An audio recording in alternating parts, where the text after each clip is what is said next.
పట్టుకొని first time వచ్చినప్పుడు వచ్చి ప్రకటించుకున్న తర్వాత ఫస్ట్ టైం వచ్చిన తర్వాత కూడా ఏసీ పని చేయకపోతే ఎలాగా? ఇవాళ వైఎస్ఆర్సీపీ ఆఫీసా? ఎన్ని రోజులు వైఎస్ఆర్సీపీ వాళ్ళు ఇలాగైనా కూర్చున్నారు? వాళ్ళు మీరు చూసుకోవాలి ఈసారి నుంచి. ఏర్పడిన తర్వాత అదేవిధంగా మంత్రిగా ప్రమాణ స్వీకారం చేసిన తర్వాత పాయకరావుపేట నియోజకవర్గంలో ఉన్న అఫీషియల్స్ అందరితో ఒక ఆత్మీయ సమావేశం అంటారు, పరిచయ వేదిక అంటారు, రివ్యూ అంటారు, అది మీ ఇష్టం. నేనైతే ఒక పరిచయ వేదిక మనం రాబోయే కాలంలో 5 సంవత్సరాలు పనిచేసేదానికి ఒక పక్కా ప్రణాళికతో ముందుకెళ్లాలని ఒకే ఒక ఉద్దేశంతో మిమ్మల్ని అందరినీ ఒకసారి పిలిచి మాట్లాడడానికని పిలవడం జరిగింది. ఇక్కడికి అన్ని డిపార్ట్మెంట్స్ వాళ్ళు కూడా వచ్చున్నారు.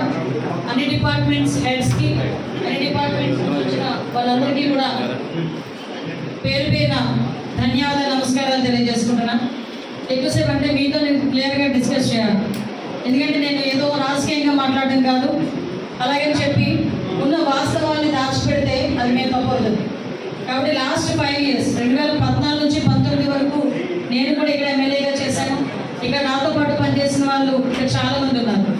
So what ever it TDP గవర్నమెంట్లో స్టైల్ ఆఫ్ వర్క్ ఎలా ఉంటుందని మీ అందరికీ కూడా తెలుసు. అట్ ద సేమ్ టైం మొన్న 5 సంవత్సరాలు కూడా మీరు పనిచేస్తున్నారు. ఇక్కడ వర్క్ ఆఫ్ స్టైల్ ఎలా ఉంటుందని కూడా మీకు తెలుసు. కాకపోతే మీకు నేను చెప్పేది ఏంటంటే ఇంతకు ముందులాగా పనిచేస్తాము, ఇంతకు ముందులా మేము ఇంకా అలాగే ప్రవర్తిస్తాము అని అనుకుంటే కనుక నేను ఇందాక మా డిపార్ట్మెంట్ వాళ్ళతో ఎలా చెప్పానో మీకు అలాగే చెప్తున్నాను. ఇక్కడ ఎన్డీఏ గవర్నమెంట్లో పనిచేయాలంటే నాకో లేకపోతే నా పక్కన లీడర్కో పనిచేయమని నేను ఎప్పుడు చెప్పను. మీరు పని చేయాల్సింది ప్రజలకి, మీరు సేవ చేయాల్సింది ప్రజలకి, జీతాలు తీసుకుంటున్నది ప్రజల గురించి. కాబట్టి డెఫినెట్గా మీరందరూ కూడా ప్రజా సంక్షేమం గురించి గవర్నమెంట్కి అనుగుణంగా అభివృద్ధిలోకి ముందుకెళ్ళేటట్టుగా మీరందరూ కూడా నాకు చేయూతనిస్తారని నేను మనస్ఫూర్తిగా కోరుకుంటున్నా. మీరందరూ కూడా ఆ రకంగా పనిచేస్తారని కూడా నేను అనుకుంటున్నాను. పాస్ట్ ఈజ్ పాస్ట్, అయిపోయింది. ఇప్పుడు జరగాల్సిన దాని గురించి ఆలోచించండి. సమస్యకి ఒక వేఅవుట్ ఉంటుంది. వేఅవుట్ లేని సమస్య ఉండదు. వేఅవుట్ లేకపోతే సమస్యే కాదు. నాకు తెలుసు ప్రతి సమస్యకు పరిష్కారం ఉంటుంది. డిఈ గారు ఈ వర్క్ ఇలా ఆగిపోయింది, ఏం చేద్దామంటే ఏమి చెయ్యలేమో మాత్రం చెప్పొద్దు. ఏ రోజు నా దగ్గర దాన్ని ఏ రకంగా చేస్తామన్న దానికి సలహా ఇవ్వండి. అది నేను ఏ రకంగా చేయగలను అన్న దాని మీద నేను దృష్టి పెడతాను. కాబట్టి ఇప్పుడు అఫీషియల్స్ అంటారు. At the same time department వాళ్ళకి కూడా క్లియర్గా చెప్తున్నాను.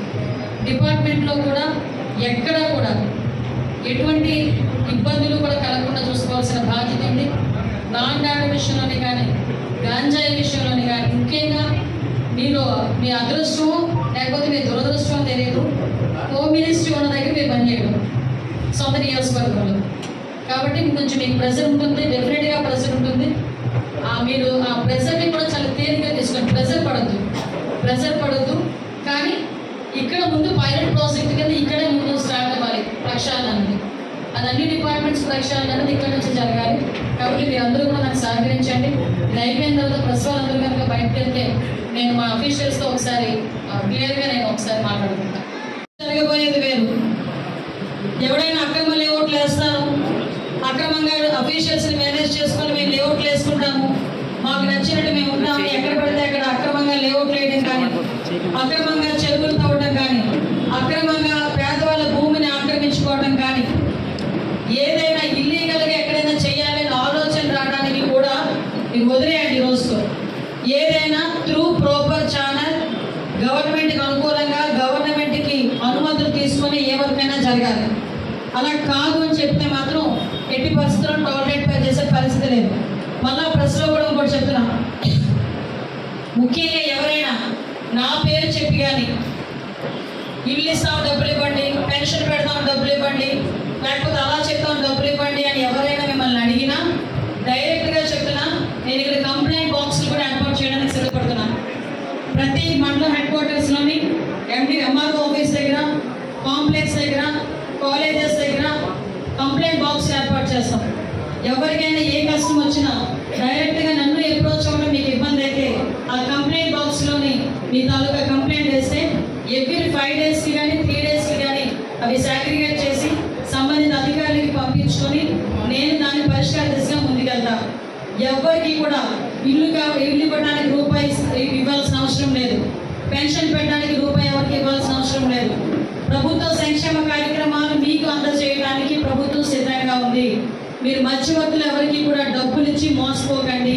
అలాంటి కల్చర్ తెలుగుదేశంలో లేదు.